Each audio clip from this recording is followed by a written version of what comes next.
Hi there, everybody. I'm Felicity. And I'm Kenna. Welcome to Socks of Science. Today we will be talking about photosynthesis and cellular respiration. Did you see my roses? They just went into full bloom. I'm so excited. You must be magic. I've been trying to grow some in my basement, but they haven't even broken the soil. What? Felicity, they can't carry out photosynthesis if they are in your basement. Photosynthesis? What's that? It's the process that plants go through to make food. You know how we eat vegetables, stocking cows, and salt chickens to get our energy? Moo. Of course, I love chicken cloth pie. Well, plants don't eat anything else. They are producers, not consumers like us. They have to make their own food to get the energy they need to grow. Oh, why can't the roses make their own food in my basement, though? Well, for plants to carry out photosynthesis, they need 4 things: carbon dioxide, water, chloroplast, and sunlight. Oh yeah, my basement doesn't have any light. Exactly. So how does it all work? How do plants just absorb light and then boom, full? Well, I'm not exactly sure. Why don't you look it up on the supercomputer? Great idea! Hey everyone, I'm Supercomputer. How can I assist you? Hey, we were wondering how photosynthesis works. Could you tell us?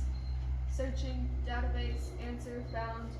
The chlorophyll within the chloroplast and plant cells absorb light energy from the sun. The chloroplast then turns that into ATP, or the energy used by plants. Oh, I see. It says here that the process is broken up into 2 parts: light reactions and dark reactions. Light reactions are when the chlorophyll absorbs light energy from the sun. Electrons take that energy and move it through the electron transport chain. As energy is given off the electrons, it is stored as ATP.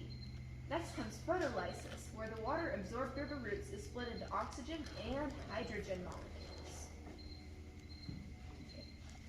Is this how plants release oxygen into the air so we can breathe? Yes, it is. Oxygen is given off, and the hydrogen hitches a ride on NADPH, which carries it to the Calvin cycle, or the dark reactions. Blah, blah, blah. Take it away, Kenna.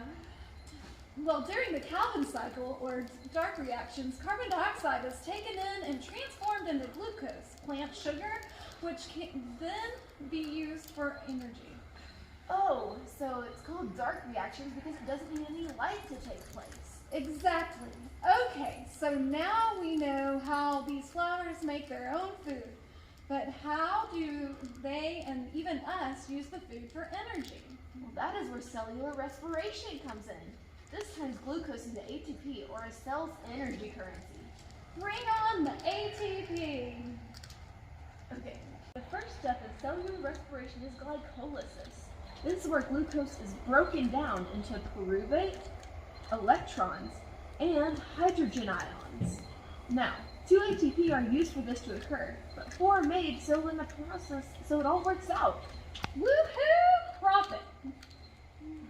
Next, if oxygen is available, will be the Krebs cycle.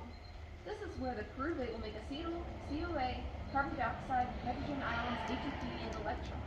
The carbon dioxide will then say peace out, while the electrons and ions ride on the electron transport chain. That was used during photosynthesis. Yes, it was. Now, since this produces energy for the cell, can you guess where it takes place? The mitochondria! Exactly. Well, I guess I should take my roses outside so that they can have the light they need to carry out photosynthesis. Yes, you should. Give them all of the resources they need to grow, and they should start blooming in no time. Thank you all for joining us today on our journey through photosynthesis and cellular respiration. Join us next time for more Socks of Science. And now for the comedy post-credits scene. Why do golfers wear 2 pairs of socks? In case they get a hole in one. My friend kept going on and on about what they should put in their spare drawer. I told them put a sock in it. And lastly, who is the most famous footwear philosopher? Socrates. Thank you, thank you. Have a good night.